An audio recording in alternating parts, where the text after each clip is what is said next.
Bonjour à tous, on se retrouve aujourd'hui pour traiter du dernier chapitre, le chapitre 15, intervalle de fluctuation, estimation. Dans un premier temps, ici on va voir le 15.1, intervalle de fluctuation. Intervalle de fluctuation, intervalle de confiance, c'est des notions que vous avez déjà évoquées dans les années précédentes pour des variables aléatoires qui suivaient d'autres lois. Nous on va voir ici ce qui se passe avec le programme de terminal. Alors, première chose, on va commencer par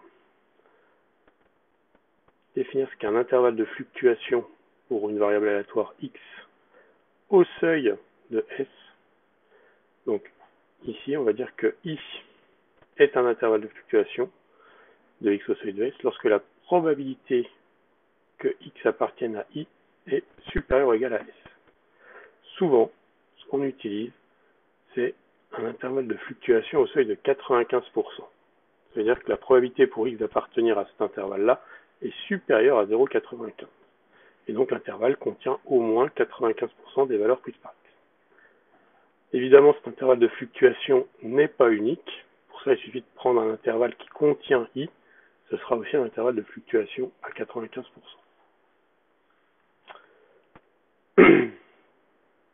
Propriété dont la démonstration est à connaître ici. Donc, on va prendre xn, une variable aléatoire qui suit une loi binomiale de paramètres np, et alpha, un réel dans l'intervalle 0. Alors, d'après le théorème de Moivre-Laplace, la limite de la probabilité que xn sur n appartienne à in est égale à 1 moins alpha, avec in, intervalle qui est défini ici. Alors, on va voir d'où il sort dans la démonstration. Et u alpha, le nombre tel que la probabilité que z soit entre moins u alpha et u alpha soit égale à 1 moins alpha pour z, une variable aléatoire qui suit la loi normale centrée réduite. D'accord?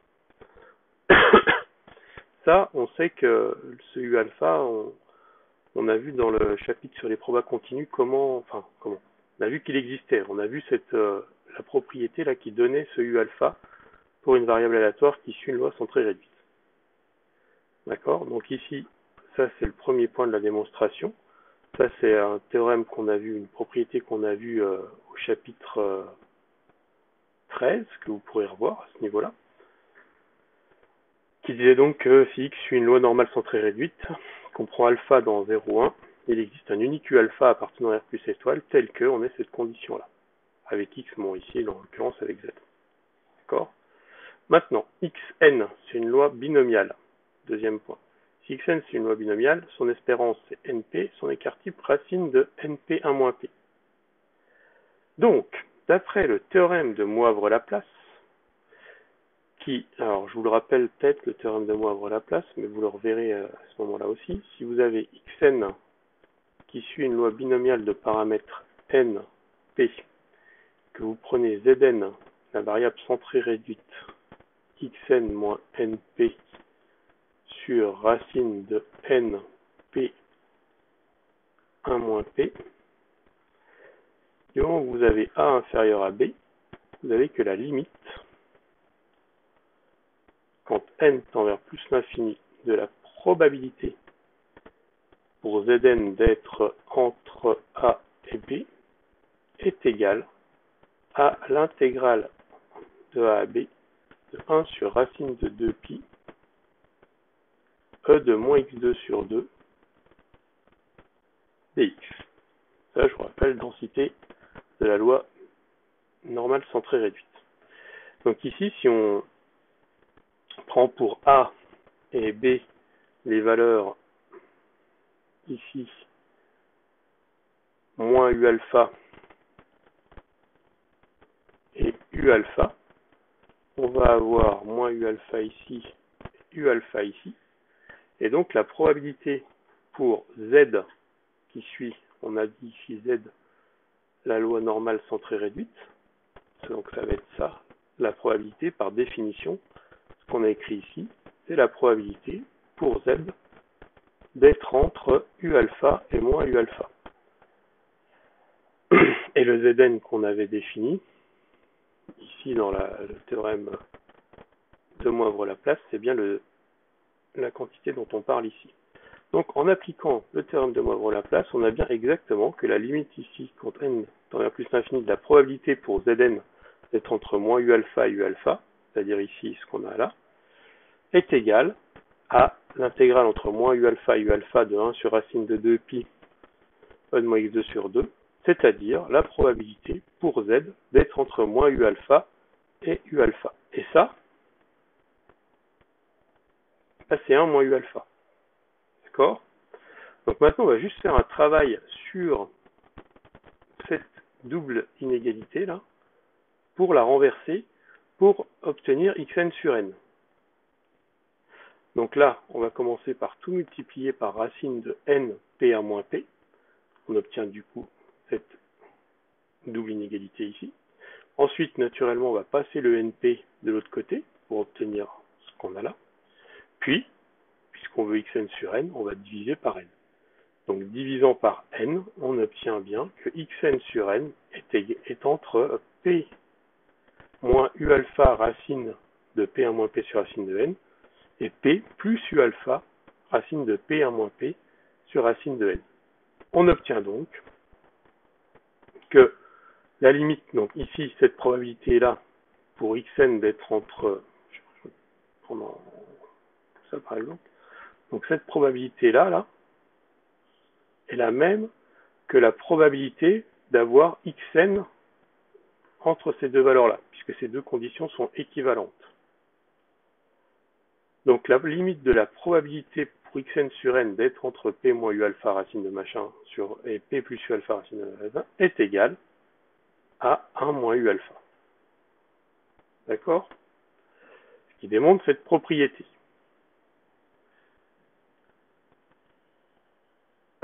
Pardon. Et on va définir l'intervalle IN un petit peu compliqué qui est ici, là, entre P moins U alpha racine de P1 moins P qu'on avait ici, et P plus U alpha racine de P1 moins P sur racine de N, comme étant l'intervalle de fluctuation asymptotique de Xn sur N au seuil de 1 moins alpha. Le xn sur n, on peut définir une nouvelle variable aléatoire fn, qu'on va appeler la variable aléatoire fréquence des succès associés à xn. Tout simplement parce que quand on divise xn par n, on obtient la fréquence. D'accord? Cette variable aléatoire fn prend des valeurs entre 0 et 1 et va représenter la proportion des succès obtenus. Puisqu'on divise par n le nombre de xn, la valeur de xn. Et c'est donc la propriété précédente qui nous permet de dire que notre expression de notre intervalle de fluctuation, là, IN, va être l'expression d'un intervalle de fluctuation asymptotique au seuil 1 moins alpha de la variable aléatoire Fn qui va à tout échantillon de taille n associer la fréquence obtenue. On va juste voir deux intervalles de fluctuation asymptotique pour des valeurs de alpha particulières qui sont obtenus en utilisant la propriété, enfin une propriété qu'on avait vue également dans le chapitre 13 là sur les probas continus, où si vous vous rappelez, quand on avait donné le théorème qui justifiait l'existence et l'unicité d'un U alpha tel que la probabilité pour x d'être entre moins U alpha et U alpha est égale à 1 moins alpha, on avait donné des valeurs particulières. On avait vu que pour alpha égale 0,05, on avait U alpha qui était égal à environ 1,96. Et pour alpha égale 0,01, U alpha était environ 2,58. Donc ici, c'est ce qu'on retrouve là, avec le U alpha qui est égal à 1,96, pour un seuil de 95%, puisque 1 moins 0,05 fait 0,95. Et de la même façon, on va trouver ici le 2,58 qu'on avait ici pour un alpha de 0,01 pour avoir un seuil de 99%, c'est-à-dire de 0,99. Ok ? Dans la pratique, ces deux intervalles permettent des prises de décision au seuil de 95 ou de 99% à condition d'être dans cette situation-là, pour avoir des conditions qui permettent d'appliquer les propriétés. L'intervalle de fluctuation asymptotique maintenant est inclus dans cet intervalle-là. Pourquoi est-ce qu'on reparle de cet intervalle-là? C'est un intervalle que vous avez vu en secondes, normalement, comme intervalle de fluctuation asymptotique. Donc, on va voir en fait que ce qu'on disait au début du chapitre, quand on a un intervalle de fluctuation asymptotique, il n'est pas unique, cet intervalle, que tout intervalle le contenant est aussi un intervalle de fluctuation au seuil de 95%. Et donc on va en voir un en particulier là, qui est celui de seconde, qui permet de justifier que ce qu'on faisait en seconde est toujours correct. Simplement, l'intervalle est un petit peu moins précis, en quelque sorte. Donc là, tout simplement, si on prend P entre 0 et 1, on va avoir, là, je vous laisse faire l'étude de la fonction si vous n'êtes pas convaincu de ça, mais P1 moins P va être entre 0 et 1 quart. Je vous conseille même de justifier ça. Vous pouvez faire la démonstration, ça vous fera une petite étude de fonction. Et donc, si P1 moins P est entre ces deux valeurs-là, si vous prenez la racine de tout ça, vous allez avoir racine de 0 inférieure à racine de P1 moins P inférieure à racine de 1 quart. Autrement dit, ici, cette partie-là, on va plus s'en servir. On aura donc racine de P1 moins P qui va être inférieure à 1 demi. Et si on multiplie par 1,96,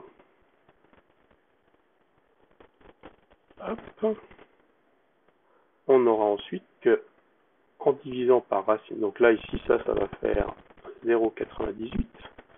Donc si on divise tout ça par racine de n, qui est strictement positif,